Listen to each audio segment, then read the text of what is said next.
Good evening, ladies and gentlemen. Sanibonani. Tawela. Goeienaand, dames en heren. I see that everybody is on the outer circle this evening. And I say so with great fascination. But let us begin this very important ceremony and occasion by recognizing members of the Council of the University of Johannesburg, Professor Anjana Parek, who will be officiating with me this evening, who's also Deputy Vice-Chancellor Academic, all other Deputy Vice-Chancellors present, and the Registrar, senior leaders of the University, notably our Executive Deans, Vice-Deans, Heads of Departments, Heads of Schools, as well as Executive Directors, Professor Gerrit Olivier, the Research Professor at the Wits School of the Arts, and our respondent this evening. We look forward to your remarks, Professor.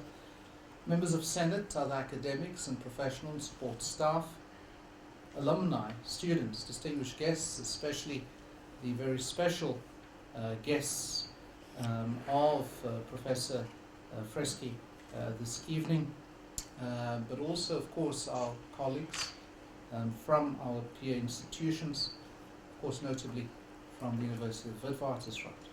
Ladies and gentlemen, it is always a great honor and a special privilege for us to welcome you to the Professorial Inaugural Lectures, and this evening to the inaugural lecture of Professor Federico Freschi. And so as I do this, I wish to express a very warm welcome then to his very special guests, his loved ones and his colleagues. This is indeed, as much as he suggested, it's a bit stressful right now.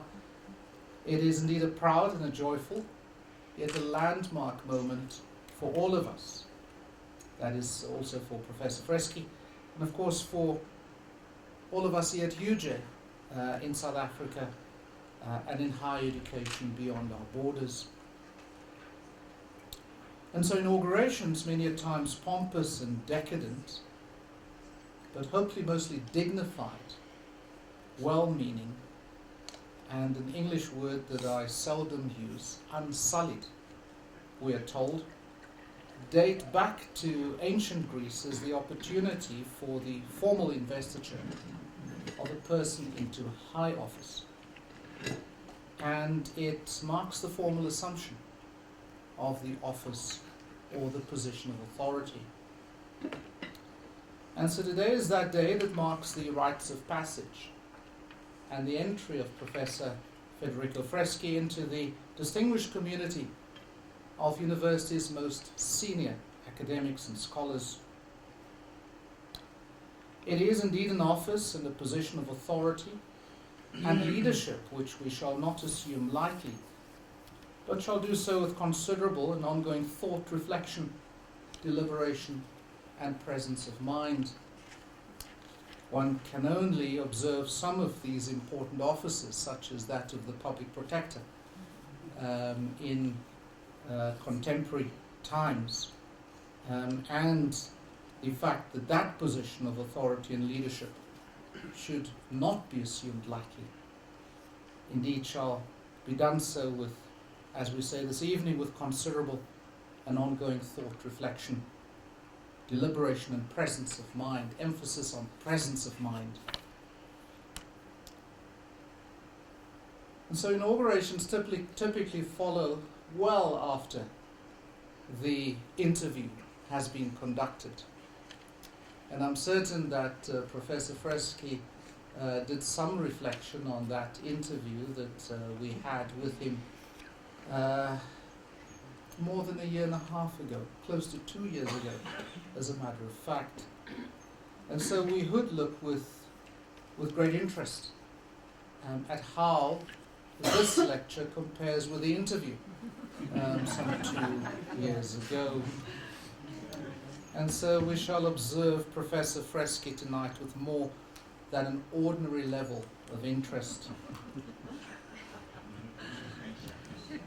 And so the professorial inauguration is as important to the incumbent and their loved ones and colleagues as it is to the university. I say this since the inaugural lecture is as much a reflection on the state and the intent of the contemporary university and how it measures up to Professor Freschi's inaugural lecture this evening on the politics of ornament, and on whether the university is an institution worthy of substantial pride or admiration. So you can see where this is heading, right? On these auspicious occasions, I do remark on and offer us some contextual observations. One such of Martin Gregori, who expresses hopefulness and I add controversy when he announced to us that universities are not only repositories of past human endeavor, they are instruments, and this is where the drama is for me, they're instruments of civilization. He continues, they provide tools for learning, for understanding and progress, and they are a wellspring of action, a source of self-renewal, of intellectual growth and of hope. And he concludes that they are a medium of progress, of autonomy, of empowerment, and of self-determination. I also offer us Wernick's argument that the university has a contradictory relationship with its surrounding society. On the one hand, yes, the autonomy in terms of the axial values of truth, of wisdom, of science, and so on. And on the other side, those who control the means of material production, he argues, control the means of mental production. And the dominant ideas, he concludes, are the ideas of those who dominate. And also of the reflections of a good friend of our university, Professor Emmanuel Wallerstein, who observes as he considers his own journey, says, "It seems to me that it is the duty of the scholar to be politically and intellectually subversive of received truths, but that the only way the subversion can be socially useful is if it reflects a serious attempt to engage with and understand the real world as best as we can." I also remind us on these occasions that there are very few books that are available in decent bookstores, dare I add, on what it is to be a professor, and in particular what the freedoms and duties of this most senior scholar of the university is.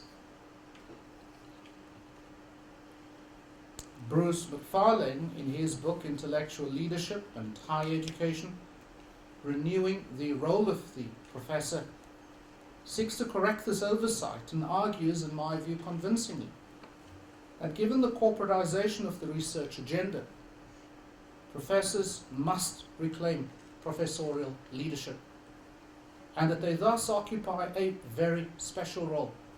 Specifically, McFarlane argues that two freedoms, that of critic and of advocate, are essential for professors to execute what he calls their four duties: those of mentor,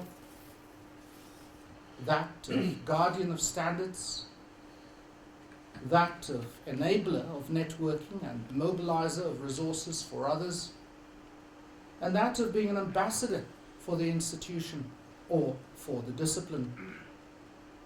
And so this evening we will only have one small insight into Professor Freschi, into how Professor Freschi responds to this call for the return of professorial leadership. And we may find him singing that as well.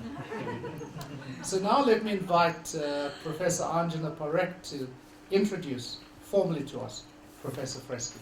Thank you.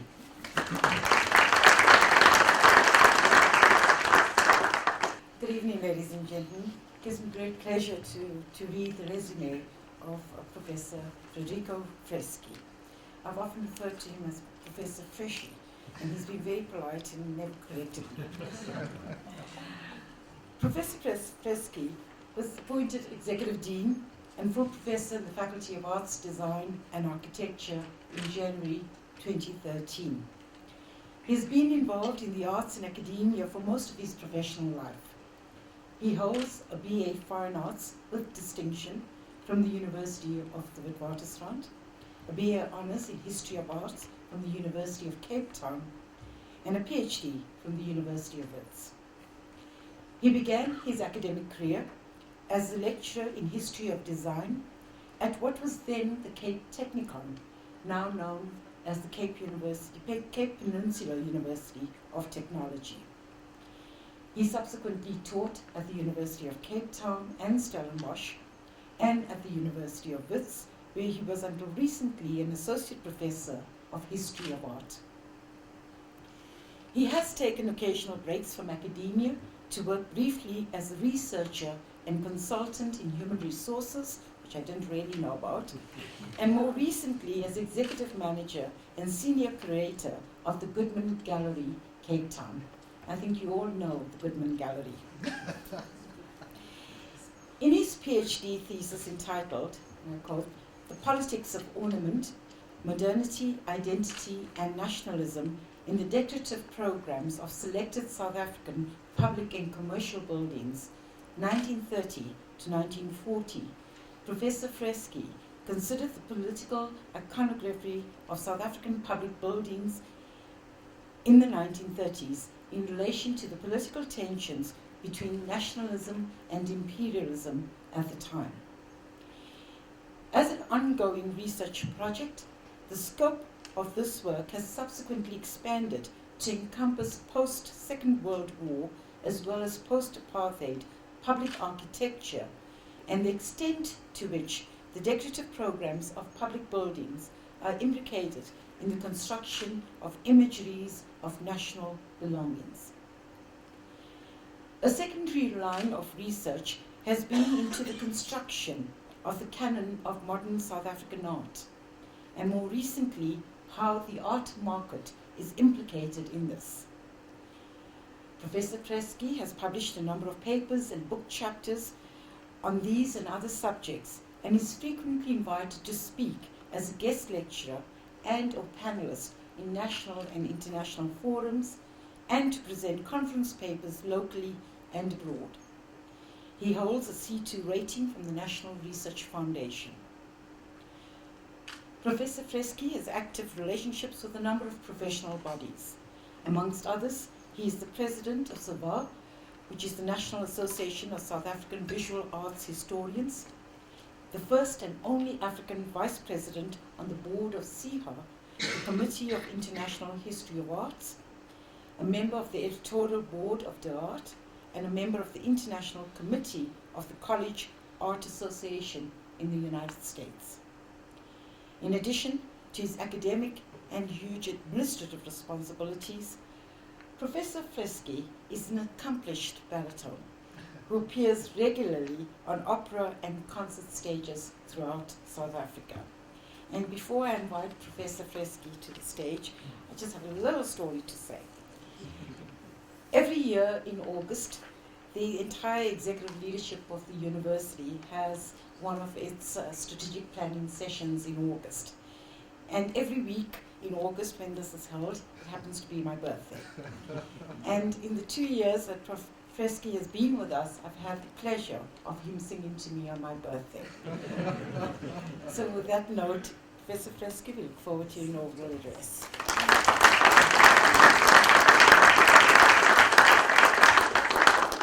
Thank you, Vice-Chancellor. Thank you, Deputy Vice-Chancellor. Thank you, Professor Olivier, for being here. Thank you to all guests. Great to see so many colleagues and friends and former colleagues. Welcome. And no, I'm not going to be singing my way through this. But rather I'll entertain you to a slide presentation. I have been privileged for just over a year now to be the Dean of the Faculty of Art, Design and Architecture here at UJ. And in this capacity, I've often been heard to profess my personal ethos that art, design and architecture are the most powerful and transformative agencies of democracy that we have.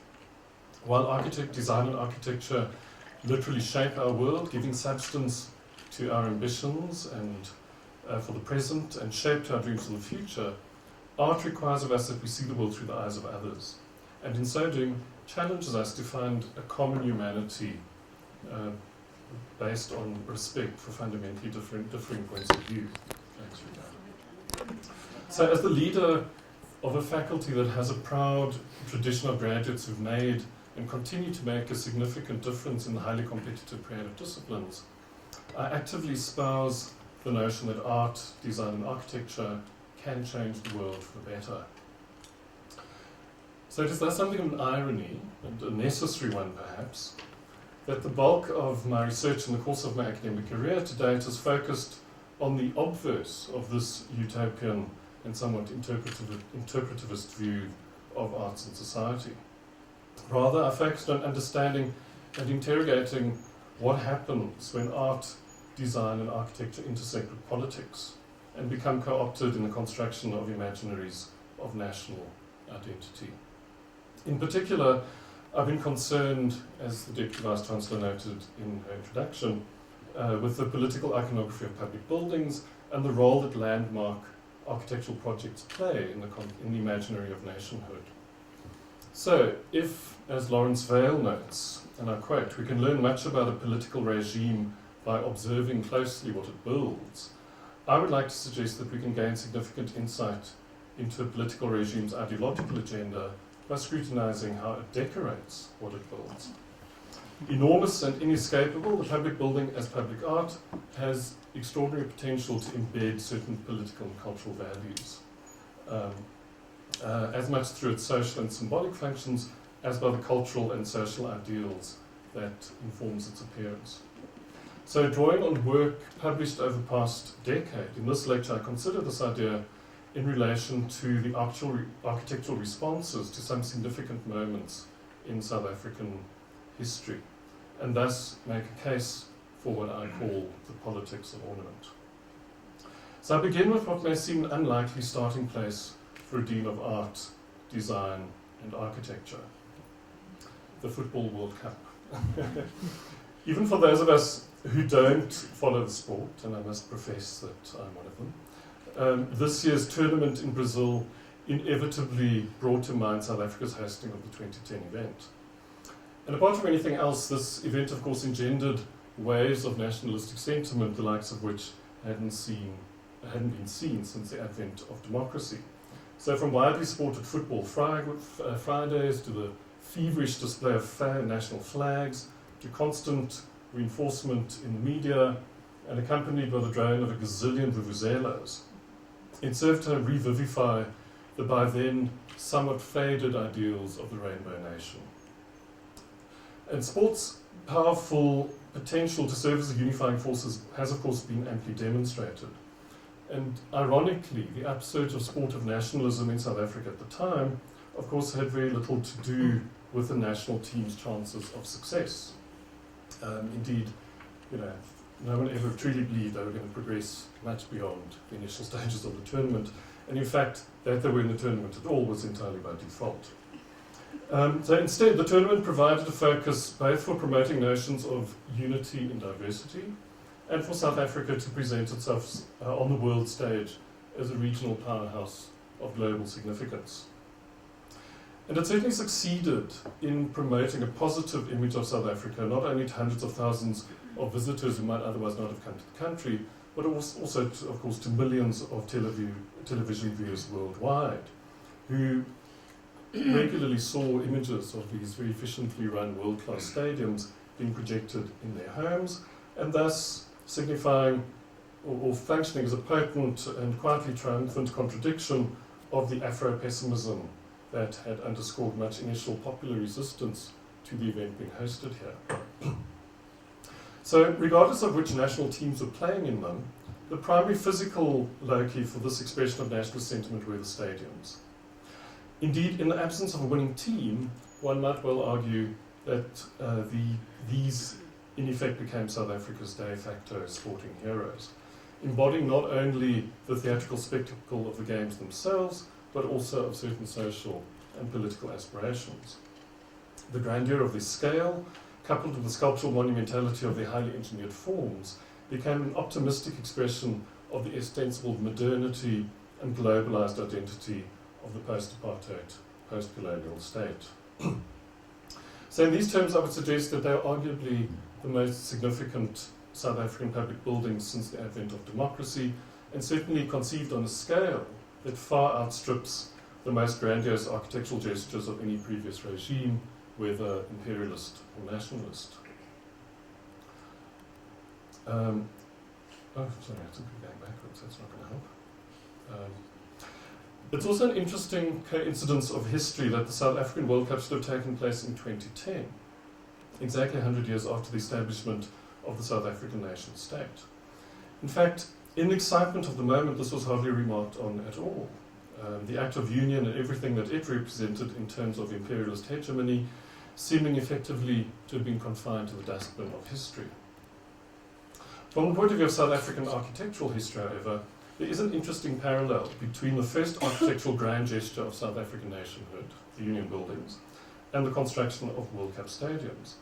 Although, of course, they couldn't be more different in form and function, in the context of South Africa, they share a commitment to the notion of the built form to give substance to political ideals of unity and diversity. The Imperial Secretariat of the Union of South Africa, the Union buildings were designed by Herbert Baker in 1910 to celebrate the unification under the British Crown of the former Boer republics with the former British colonies. And by the time that Baker began work on the Union buildings, he had already established a reputation as the preeminent South African architect, having accomplished much since his arrival in the Cape in 1892. Rapidly assimilated into Cape Town society, he soon became one of Cecil Rhodes's protégés, and was given the task of extensively remodelling Rhodes's home, Groote Schuur. And this was Baker's first engagement with the Cape classical idiom. You can see the conversion here to archival photographs of Groote Schuur as a kind of a little, I suppose, Georgian or Queen Anne styled country house, which he then converted into this Cape Dutch kind of fantasy. And this was Baker's first engagement with this idiom, for which Rhodes had a particular affinity, and which was to have a far-reaching effect on Baker's oeuvre. So under the sway of Rhodes, Baker came to believe implicitly in the project of imperialism and the role that architecture could provide in providing the kind of order that was analogous to that provided by colonial rule. But it was really here in the Transvaal, after the conclusion of the Second Anglo-Boer War, that Baker, as a peripheral member of Milner's kindergarten, was given his greatest opportunities and achieved his most notable successes. And indeed, such was his influence in formalizing architectural practices of the day that the Baker School really dominated South Africa for the first decades of the 20th century. His style was informed on the one hand by kind of craft-based vernacular tradition of the Cape colonial style, and on the other by what he termed the eternal principles of the ordered beauty of classical architecture. And this evolved into what he called his Cape classical style, Union classical style, which was very much inspired by the open courtyards, the loggias, the porticos, and the Cordova-tiled roofs of Mediterranean architecture, and was seen as an attempt to create a classically inspired style that was appropriate both to climate and cultural context. With hindsight, of course, we can see that it is in fact an integral aspect of the imperialist imaginary as exemplified by Cecil Rhodes's Cape to Cairo fantasy. Peter Merrington has persuasively shown how this is a particular kind of cultural matrix that allowed South Africa and the Cape to be understood as Mediterranean rather than African. And of course, the imaginary of the Mediterranean is surprisingly persistent in South African architecture. It informs endless speculative housing developments in a faux Tuscan style, and has reached something of an apotheosis of kitsch in Monte Cassino, the Mediterranean-themed entertainment centre and casino complex in Fourways. And I've also been watching, fascinated, the erection of this extraordinary house in an upmarket Johannesburg suburb, which takes this obsession with the Mediterranean to a really bizarre extreme. So since it aimed to be a prominent symbol of the union of Boer and Brit, the synthesis of the Cape Colonial with Mediterranean references had a particular ideological resonance. I'm going backwards again.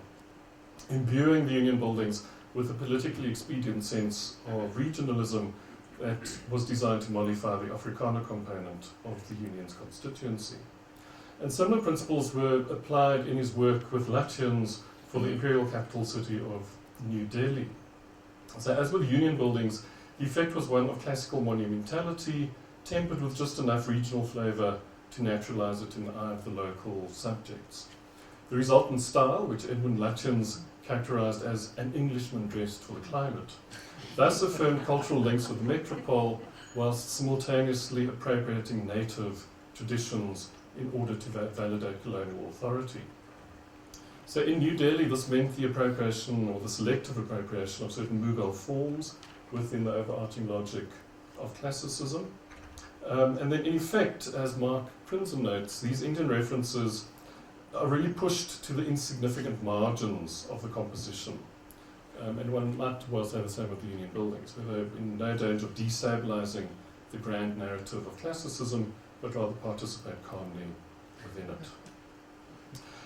Within the elaborate symbolism of unity at the union buildings, not least the twin-domed towers, which Baker somewhat after the fact intended to symbolize what he called the two races of South Africa, no provision was made for black South Africans, other than the open courtyard in which, as the architect put it, and I quote, the natives of the union could experience the majesty of government, unquote, but without actually, of course, entering its hallowed halls. That these self-same natives are now firmly entrenched in power is not only a sublime instance of poetic justice, but also a reminder of the fact that as societies change, the built environment is forced to change and adapt with them. In effect, and by deft realignment of political and symbolic priorities, the notion of unity in union buildings has been retained, but this time of the post-apartheid rainbow nation.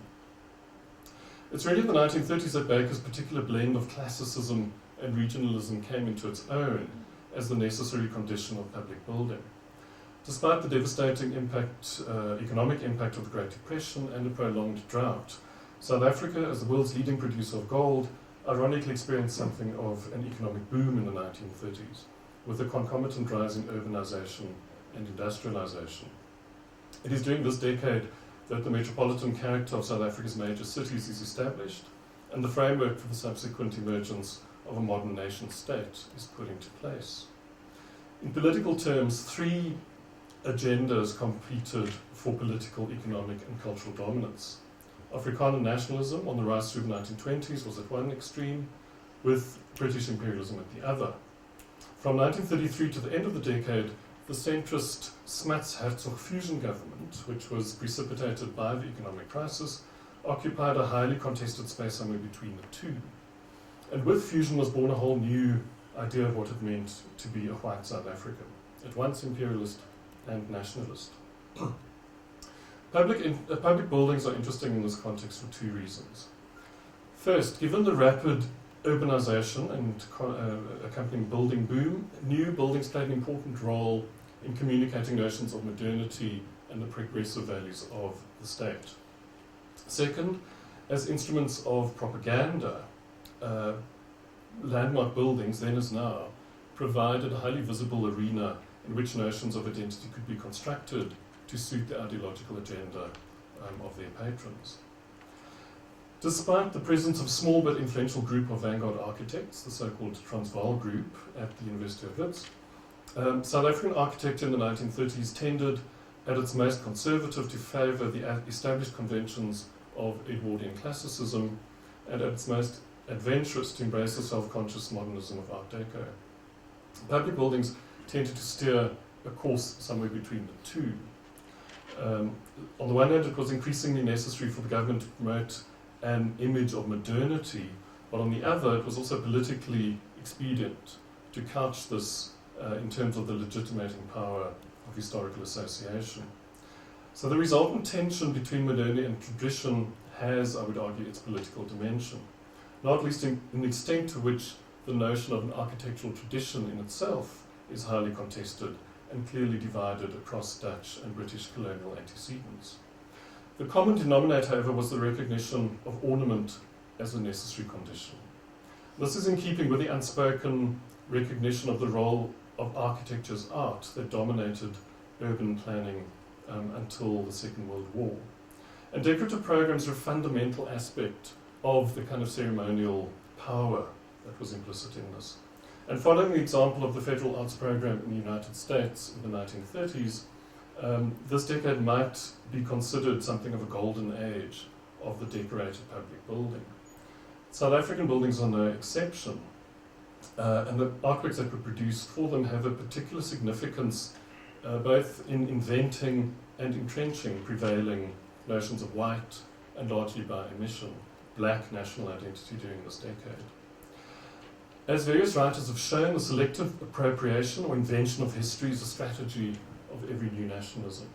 And in the fraud politics of the 1930s, this meant legitimating the claims of the two races of South Africa to nationhood.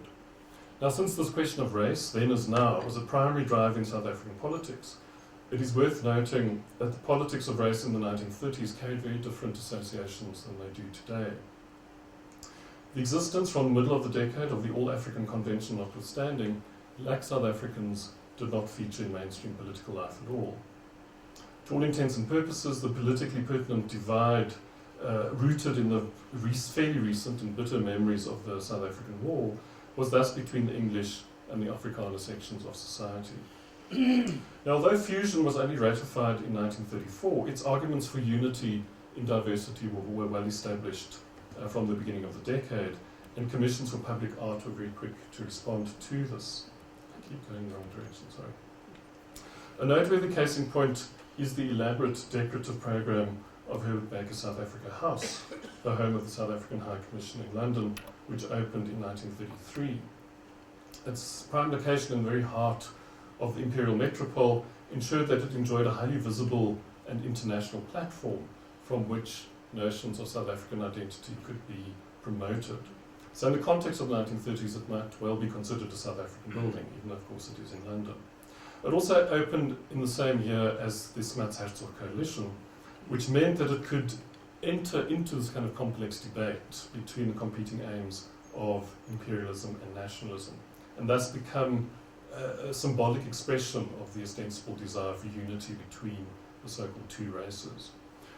Baker, in keeping with his interest in Cape Dutch, originally intended the building to have a Cape Dutch gable, you can see it here. But he was entreated by the City Planning Commission to design it with this sort of little classical inset pediment in order to retain visual coherence with the site. But at the level of detail, this classicism gives way to a wealth of decorative details that unequivocally engage what he described as the romance and history of South Africa. And this is expressed both in terms of various indigenous fauna and flora and in the use of indigenous materials for the interior fittings and furnishings. The metaphor is extended to the gilded figure of a winged springbok, which appears throughout the building, as a constant reminder of the leap of imagination to effect what Baker would later term the consummation of the fuller union of the two races of South Africa. This is consolidated in the twin domes of the entrance hall, which, like the two clock towers of the Union buildings, represent the union of Boer and Brit. Throughout the building, there's also an abundance of imagery that the architect adopted, modified, or invented to celebrate the ostensible civilizing mission of the European conquest of Africa. Baker was in principle objected to mural paintings, but nonetheless the High Commissioner at the time prevailed on his contacts to sponsor artworks for the building by South African artists. All of these artists went on to produce important commissions throughout the decade in the 1930s, in South Africa throughout the decade, and in so doing restated and amplified the various themes here. So the various murals, whether these theatrical portrayal of the early Portuguese seafarers by Amschwitz, or Jan Jutter's rather ponderous depiction of the early Dutch colonists at the Cape, or Eleanor Esmond White and Louise Smith Leroux's frescoes in the Zulu Room, certainly reinforces what would become standard tropes in the construction of white South African history, and indeed went on to become staple fodder for generations of school children to come. And of course these devolved around the European so-called discovery of the subcontinent, the colonists' civilizing mission, the heroism of pioneer settlers, and above all, the possibility of a peaceful and profitable coexistence for the two races. And these are very clearly expressed in what becomes a sort of standard trope of the time, the Great Trek juxtaposed with the 1820 settlers. And we see these in Jan Jutter's paintings, which are very similar in theme and content to paintings that he produced for the Pretoria City Hall a few years later. And in this image, of course, it's made very obvious in this where Trek and British frontier settlers presented a Bible to the departing Boers. And in the context of fusion, this convenient eliding of history, of course, speaks volumes. So this principle of the ostensible fairness of the colonists and the trekkers' respective missions is also reinforced directly or indirectly in all these murals, and with master and servant dynamics being very clearly spelled out, as much by the use of a kind of hierarchical perspective that makes the blacks appear much smaller than their colonial masters, as by their appearance, an anonymous mass of barefoot, bare-chested men and women balancing baskets on their heads. So these stereotypical depictions of black people really gloss over the implicit notions of savagery that were very much part of the colonialist or Afrikaner nationalist construct of the African other, and which would be much more fully developed in later depictions, particularly as in this example at Frederick Monument. But in the context of the fusion politics, they tended to amplify the government's so-called native policy, which very patronizingly stated, and I quote, "the recognition of the natives as a permanent portion of the population of South Africa under the Christian trusteeship of the European race is accepted as a fundamental principle," unquote. But there's a certain irony in the fact that despite being virtually invisible in mainstream political and cultural affairs, the representation of the so-called native races is almost a necessary condition of the public art of the period. This, I would argue, is for two reasons. First, as with the representation of indigenous fauna and flora, the representation of these so-called ethnic blacks becomes a trope for the unique exoticism of the land and landscape. By the uneasy logic of the day, this in turn equates to notions of legitimate conquest and the right to land ownership by white settlers. Second, it also resonates strongly with contemporary political attitudes towards the so-called native question and cultural concerns with eugenics and the rightful place further down the evolutionary scale of intelligence of non-European peoples. So in effect, these representations are a useful way of paying lip service to paternalistic notions of European custodianship, while simultaneously maintaining the status quo of racial superiority. The Zulu Room in South Africa House is a significant case in point. This is a small meeting room reserved for the use of ministers, and it was the only space in South Africa House where Baker exercised complete control over the artwork. From the outset, it was decided that the murals, which were painted in true fresco by two South African students, Louise Smith Leroux and Eleanor Esmond White, should engage the theme of the native races, quote unquote. So as the painted inscription in the room rather unfortunately records, it was ultimately decided to depict and quote the life and customs of the Zulu people before the coming of the white civilization. To the post-colonial observer, however, it's clear that the elaborate staging of a kind of pre-lapsarian pastoral idyll, coupled with an eclectic and anachronistic combination of quasi-anthropological elements, is clearly more concerned with reinforcing contemporary European notions of the African as the primitive, exotic other, than with a sensitive acknowledgement and celebration of indigenous culture. And in an era where detribalization and urbanization were of increasing concern to white South Africans, the ostensible anthropological exactitude informing these representations also serves a reminder of the nascent interest in Afrikaans medium universities in the 1930s in what was by the 1950s to be formalized as volkekunde. and ostensibly a form of ethnology based on the study of peoples, Volkskunde, it seems, a little more than a thinly veiled form of cultural eugenics. The ostensibly scientific notion of an ethnically conditioned personality that lay at the heart of the Volkskunde was to become a useful basis to justify the notions of white racial superiority that underscored apartheid. In the 1930s, however, the references to native types in the decorative programs of public buildings were, like the use of indigenous materials and so on, a way of claiming an authentic link to Africa. When combined with the self-conscious modernity of the Art Deco style, it made for a particularly heady construction of a colonial nation that had arrived and could assert itself in the modern world. So in the context of these buildings, these images are as much about asserting an authentic African identity as they are about assigning ethnicity its rightful place, in inverted commas.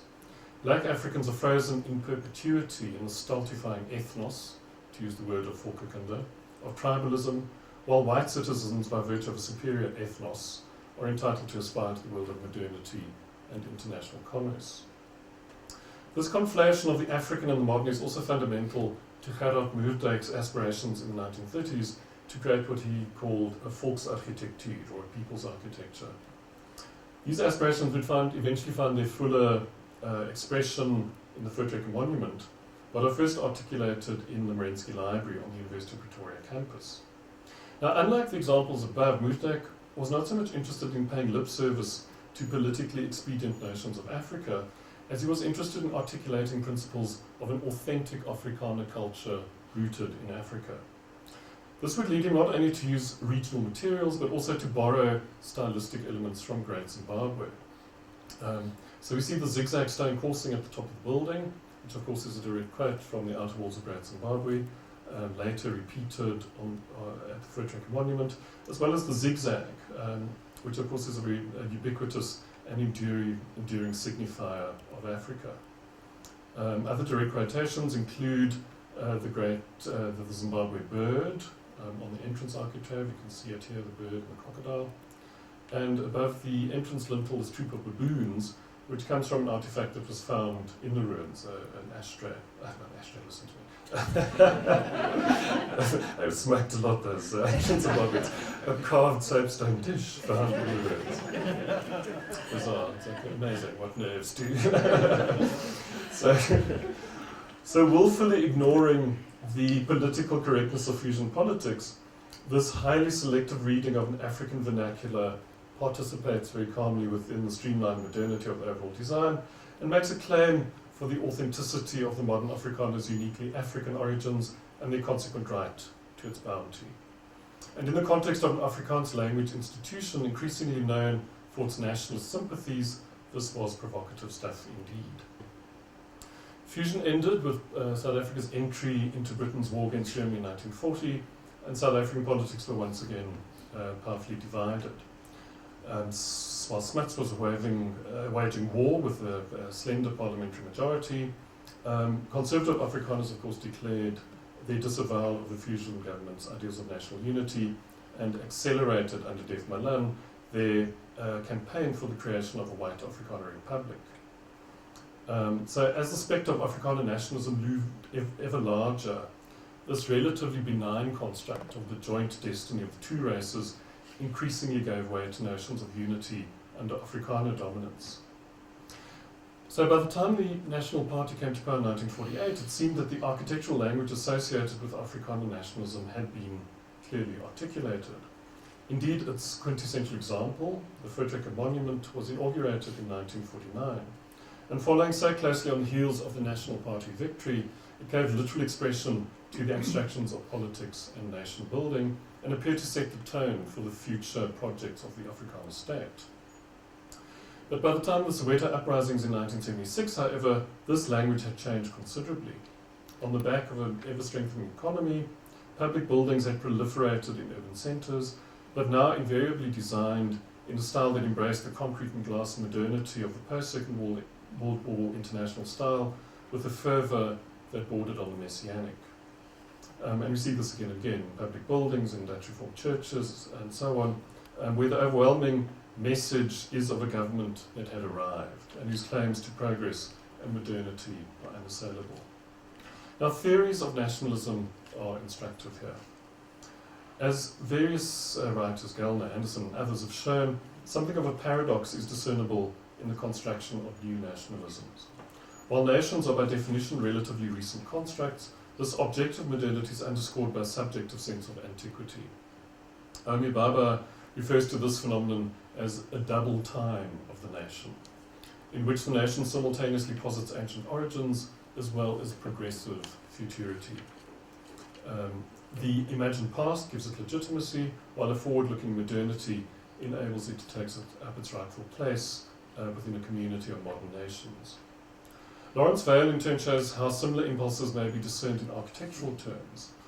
First, in the need of the sponsoring regime to reassert subnational identity by equating its ethnic heritage with the national. Second, its need to extend this identity into the international realm by means of some kind of noteworthy modernity. And third, the need to develop the personal identity of the client or designer. Certainly all three of these elements are abundantly present in Moerdyk's volksarchitectuur.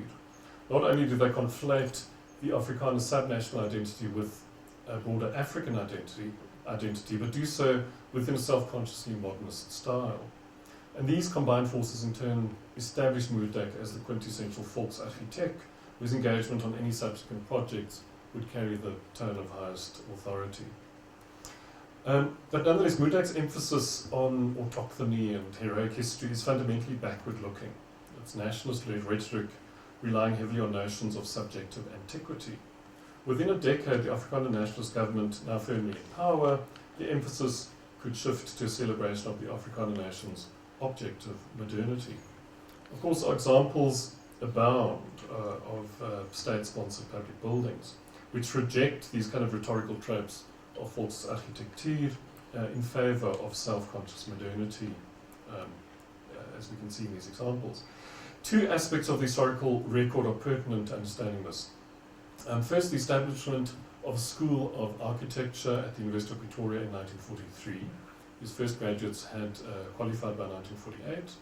And second, the staging of the very influential Brazil Builds exhibition in New York, also in 1943, which is very widely disseminated, at least the information about it.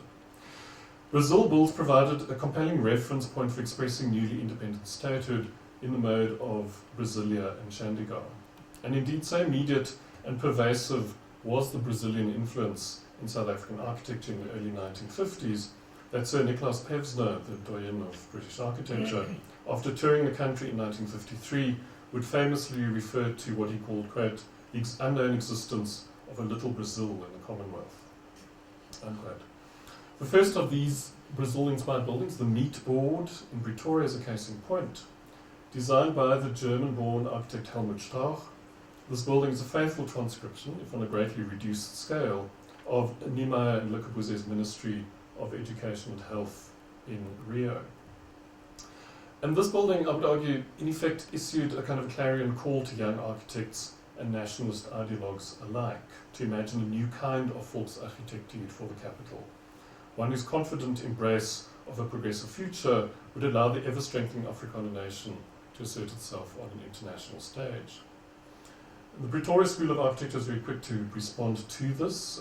As Roger Fisher shows, these buildings were designed exclusively by Afrikaner architects and became an important testing ground for the style that has become synonymous with the capital, the so-called Pretoria Regionalism, that spread rapidly from the campus to the surrounding suburbs. And in effect, Pretoria Regionalism as the style of choice for the Public Works Department became, I would argue, de facto a new kind of volksarchitectuur, finding expression in the most major state-sponsored projects of the time.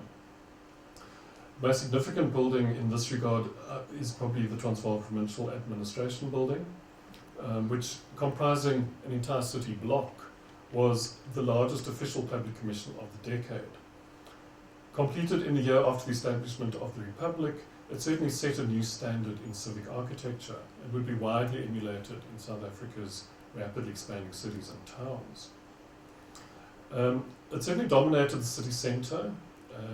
Its dramatic, the rhythm of its facade forming a dramatic backdrop for the city's historical buildings, not least for the Raadsaal over here. the seat of the old Republic's government. And with hindsight, it's impossible not to interpret this juxtaposition of the old and the new administrative centres of the old and the new Boer republics as a grand triumphal gesture in the mode of Baba's double time, the nationalist government effectively claiming legitimacy through the imagined inevitability of history. The building's symbolic importance was further consolidated by the inclusion of an extensive decorative programme, work in a decidedly modernist idiom, with the exception of one rather lugubrious reminder of the past. This was quite an interesting mosaic. Baldinelli's Bantu Africa was commissioned for the non-white entrance to the building and described in the brochure commemorating the building's inauguration as, quote, pulsating with the spirit and feeling of the Bantu people. So by the end of the 1960s, public architecture shows a dramatic shift towards this kind of new brutalist style. And more these structures betokened the triumphalism of the apartheid state, with clearly demarcated entrances and public areas for whites and non-whites, the former inevitably on a more considered and lavish scale than the latter. An overriding concern with kind of decorative abstraction also became the necessary condition of all kinds of public commissions at the time. It's important to note, though, that unlike Moerdijk, the architects producing this officially sanctioned modern architecture were not all Afrikaners, nor were they necessarily Afrikaner nationalists. And indeed, so abstract and internationalist are their designs that it seems in retrospect that they were wholly unmoved by or willfully oblivious of the political turbulence of their time. So while they achieved official recognition does not necessarily make them complicit in the nationalist project, it nonetheless points to a paradigmatic shift on the part of the Afrikaner cultural elite. Sophistication was increasingly valued above sentiment and an optimistic future over a troubled past. And of course, you know, this reminds us in the context of the time that by the middle 1960s, South Africa was, of course, a one-party state. And when, by the time Verwoerd was assassinated in 1966, his political and economic agenda had largely been fulfilled. This might look familiar. So the rise of abstraction as the dominant language, both of high art and official architecture of this time, must largely be ascribed to the coming of age of the younger generation of Afrikaners, for whom the long shadows cast by the concentration camps and the indignities of the poor white problem of the 1920s were an inconvenient memory. Their identity was emphatically urban rather than rural, and their middle-class aspirations and values were well served by the abstractions of high modernism. And South African architecture was dominated by this mode well into the 1980s, with, you know, in the context of successive states of emergency and with the country on the brink of civil war, not much of architectural value was produced after the heady days of the establishment of the Republic. And it was up to a new government to imagine a new language of official architecture. But it's interesting to note, however, that since 1994, the ANC-led government has not chosen the seemingly obvious route followed in varying degrees by other post-colonial countries of embarking on the construction of public buildings to concretize abstract notions of the sovereign state. Instead, they've simply reappropriated the symbolic order of the old regime and invented traditions to fit themselves, to fit the spaces themselves newly hybridized by the papering over or the removal of more odious reminders of the past. There have been some exceptions which bring into sharp debate the questions around the role of public art and architecture in the construction of national identity. Two of the earliest and most ambitious projects, of course, were the two new legislature buildings in Nelspruit and Kimberley. The more recent of the two, the Northern Cape Legislature, is a case in point. Built on is what was essentially a blank slate, or the former buffer zone between Kimberley and the township of Khaneshewe. The complex makes a very impressive statement on an otherwise unremarkable urban landscape of a town perhaps better known for its absence of architecture than its presence. The complex is an essay in a carefully considered formalism, characterized by organic curves and organic shapes that blend with the surroundings. Its focal point is this tower, decorated with mosaic medallions of former presidents, with an empty medallion serving as a reminder of the changing face of leadership in a democracy. It is, of course, reminiscent, once again, of the tower at Great Zimbabwe, but effectively serves no practical purpose, other than providing an orator's platform over here, and of course housing public laboratories. So, in keeping with the brief to reflect the natural and social diversity of the Northern Cape, various elements that evoke the landscape and the flora have been incorporated as monumental coding devices. So the project thus aimed to engage a sense of place without resorting to cliched notions of an African aesthetic, what I call the gym crack regionalism that characterises much post-1994 South African architecture in its attempts to capitalise on Rainbow Nation jingoism, and which is so much a feature of Mbombela Stadium in Nelspruit with its giraffes. The complex has an extensive decorative program. The facade of the Premier's building here is flanked by two wings, which the architect tells us was based on a photograph of a berobed Premier raising his arms in welcome. Elsewhere, a heroes wall pays tribute to the unsung political and cultural heroes of the liberation struggle, with empty medallions recognising the contribution of unnamed citizens or perhaps awaiting future heroes. There are these heads surrounding the complex on the perimeter wall and in the gardens, scattered in gardens outside. So beyond the implicit, and I would suggest somewhat banal, appeal to a sense of genius loci, the overwhelming effect of this architecture as art is largely a triumph of style over substance. Run up as they were under political pressure in the first flush of early democracy, these buildings in effect beg some fundamental questions, not only about how identities are constructed and manipulated to suit shifting ideologies, but also about which groups are represented to talk about the ostensibly national. The new constitutional court in Johannesburg, of course, further complicates these arguments. It's also an essay in a new kind of post-apartheid public building, but of course, unlike those examples, was not built on a blank slate, but rather on a politically significant fort site, the home of the former, the prison built by Paul Kruger's South African Republic in 1892. But of course, the significance for the Constitutional Court has to do with its more recent history as the chief site of incarceration of anyone who fell foul of apartheid's pernicious laws. It's also situated between quintessentially black and white spaces, flanked on the east by the urban decay of and high density of Hillbrow, on the west by the apartheid era civic centre, and to the north it commands a view of Johannesburg's affluent northern suburbs.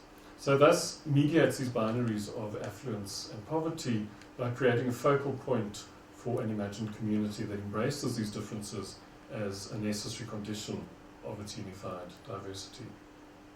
This is further reinforced through notions of transparency, these expanses of glass that provide glimpses into the inside of the building. In the courtroom, the ribbon windows are positioned such a way that judges are aware of people walking past, kind of an interpretation, rather some over-literal interpretation, one might argue, of the notion of the man in the street whom the Constitution serves. And elsewhere, various elements have been incorporated as a metaphor of rebuilding, so using bricks from the awaiting trial prison, both for the Great African Walkway and in the wall behind the judge's dais. So this is literally a reference to the notion of rebuilding, but also serves as a metaphorical dialogue between past and present. A collection of artworks rather than murals reinforces the importance of the individual voice, and the references to the local or the African are implied rather than explicitly stated. And primary amongst these, of course, is this notion of the tree as a metaphor both of place and community. It's based on loosely on this notion of the tree as a kind of meeting place in certain African cultural traditions. So it's reinforced this notion of the forest of angled piers in the lobby with the tree stumps that are positioned as stools, and the chandeliers. In fact, our artist is here, Walter's here, who made the chandeliers, which are fashioned from wire to look like leaves, completes this effect. So both the legislatures and the Constitutional Court clearly subscribe to the didactic potential of the public building as public art. This is somewhat constrained, however, by a kind of self-conscious anti-monumentalism. In their ambition to be all things to all citizens, there is a certain earnestness about them. On the one hand, this mitigates against any potential for bombast, but on the other, it also locates them in a very particular, and I would argue, somewhat politically naive historical moment. The World Cup stadiums were not subject to the same constraints.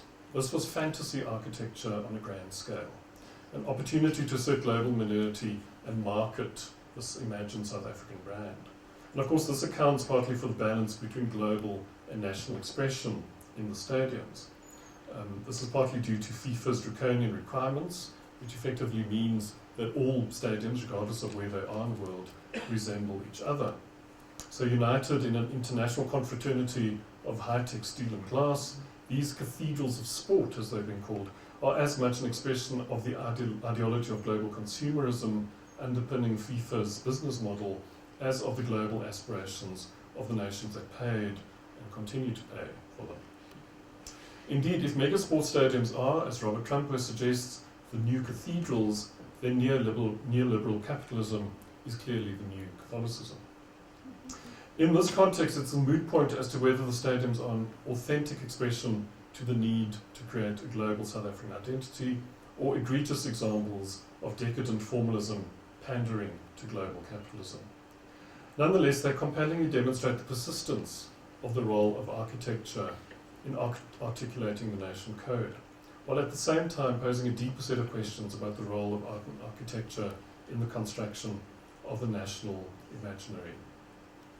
So in conclusion, I would also suggest that while this new grammar of subdued regionalism conflated with modernity may appeal to a broader audience, it also constitutes what Michael Billig has identified as banal nationalism.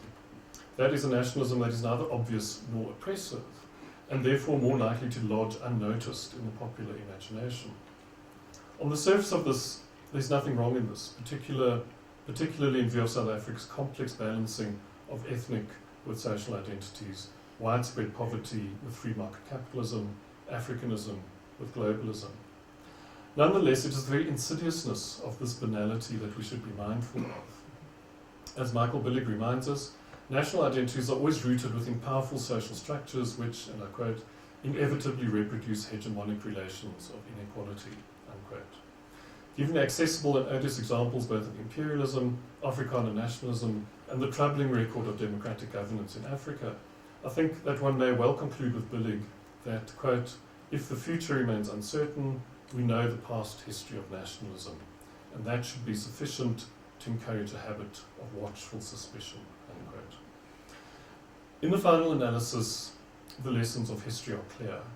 Assumptions about cultural identity, no matter how inclusive, are never neutral, and imagined communities and their representation in the visual arts are never permanent.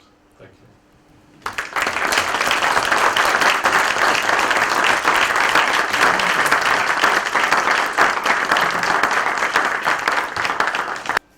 Mr. Vice-Chancellor, Madam Deputy Vice-Chancellor, honoured guests, friends, colleagues. It is a great pleasure and honour to speak at this momentous occasion, the inaugural lecture of my colleague and friend, Federico Freschi. By tradition, inaugural lectures are important threshold events, marking the moment of entry of a scholar into the ranks of full professors. It is a moment of celebrating the achievements of an exceptional individual, but it is also a moment of expectation, when the kind of public advocacy that academics may or may not embark on formally ceases to be a matter of choice.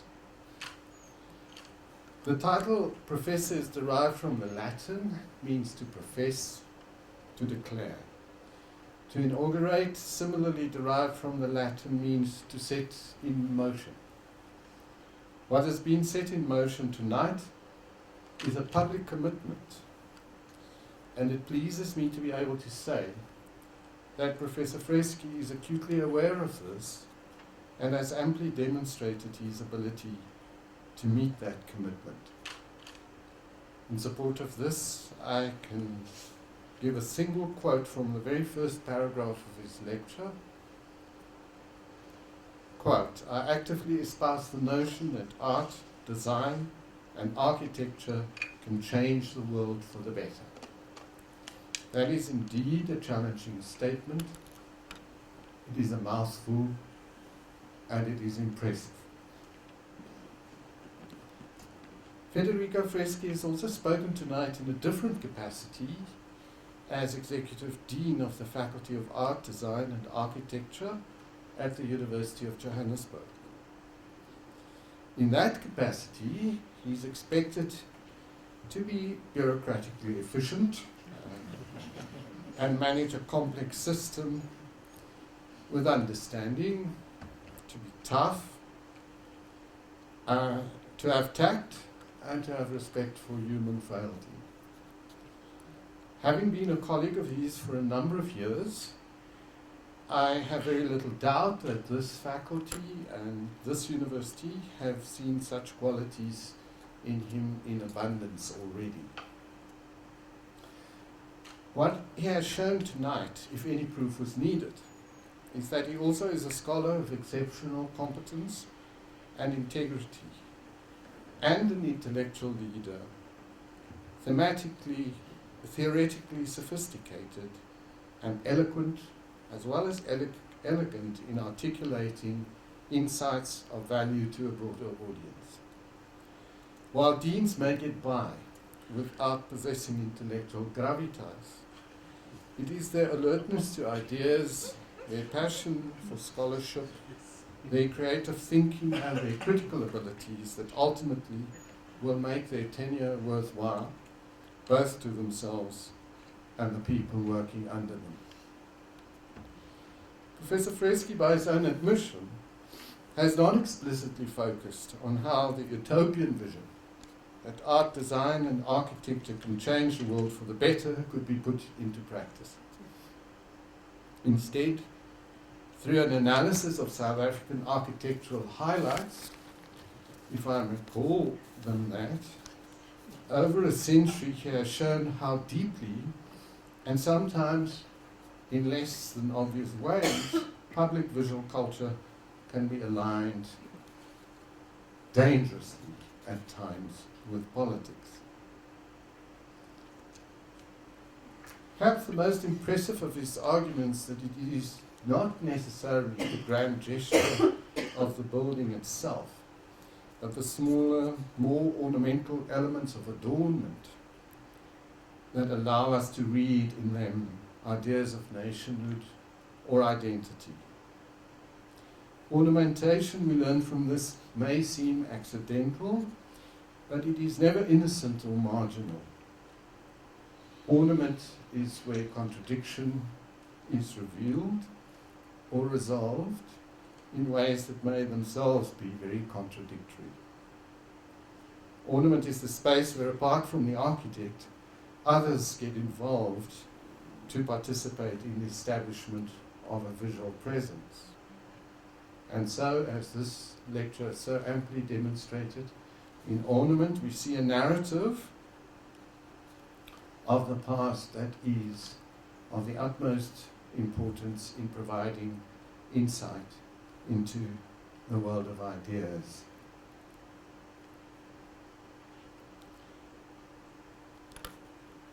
The lecture was an exercise in the sophisticated reading of the built environment as a space where meaning is not simply reflected, but formed, where ideas are given visual shape in a complex interplay between claims to a past and notions of a future.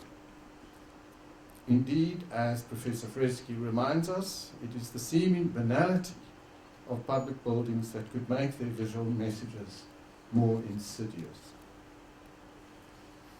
The lecture we have heard builds on an impressive body of research and scholarship for which Professor Freschi has gained national and international recognition. I will stick my neck out. I know that deans can be exceptionally busy, but I hope there will be opportunity to consolidate these impressive analyses into a book that would not only contribute to scholarship, as the work is already done, but also make an invaluable contribution to public awareness and education. Federico, I have little doubt that I speak on behalf of all the friends, family and colleagues that are present here in thanking you for a most enjoyable, informative and insightful lecture. You have professed not only your knowledge of your subject area, but also your extraordinary insight, commitment and passion. Let me be slightly more presumptuous and say, Vice-Chancellor, whatever happened in that interview, on the basis of what's been delivered tonight, I think we collectively endorse the University of Johannesburg's decision to promote Federico Freschi to a full chair. We know that he will occupy it with distinction in the service of your faculty, your university, and all of us. Thank you.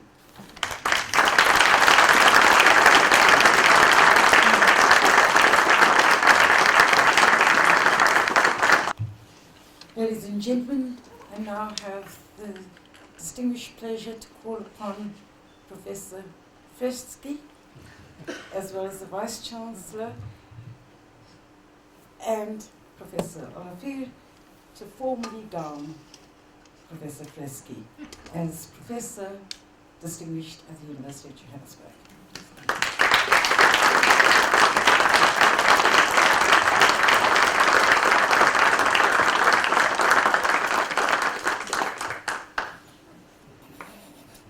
I'm short. Is that why you asked?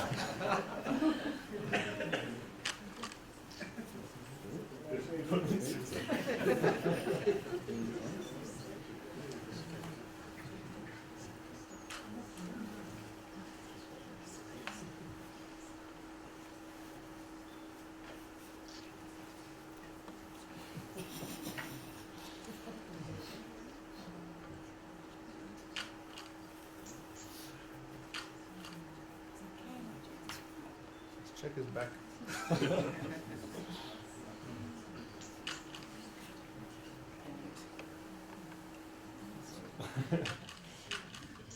Professor.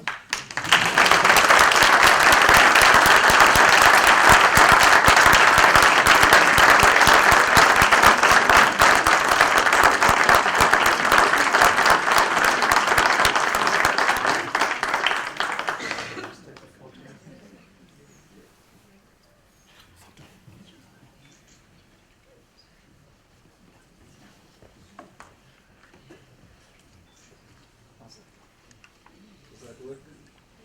I'm not too sure it's doing.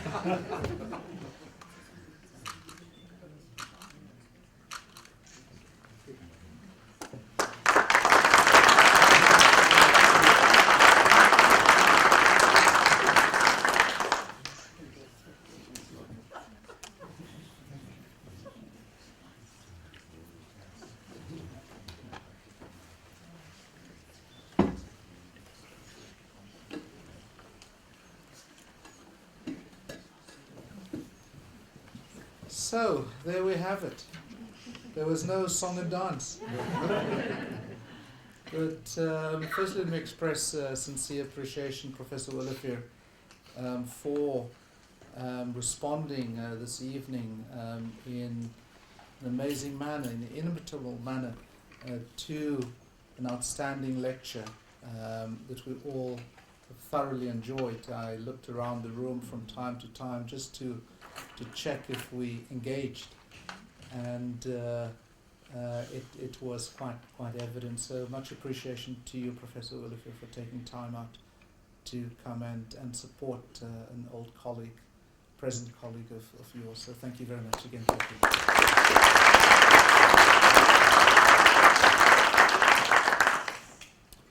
I'm certain that someone will be writing about this Wits UJ story at some point and about the narratives that inform the accounts of these two institutions post 2005.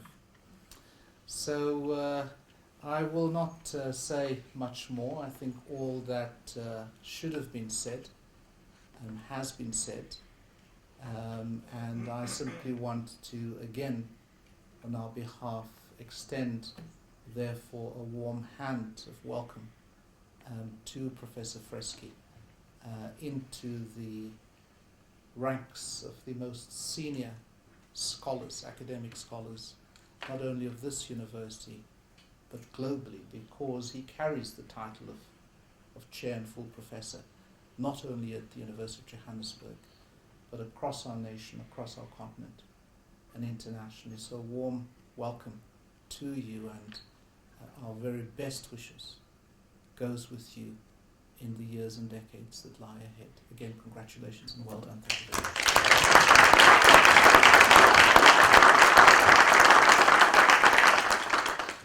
And on that note, I want to extend a very warm invitation to you to come and join us for refreshments and drinks.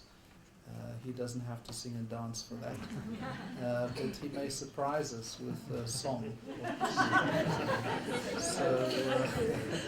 So thank you very much again to each one of you for finding time to come and join us as Federico's colleagues, his friends, his comrades, compatriots, fellow travellers, and of course here at UJ and beyond the borders of this institution. So thank you very much. If you would allow us then to leave the room first, and Federico will be waiting outside to receive your congratulatory handshake. Again, thank you very much indeed. Thank you.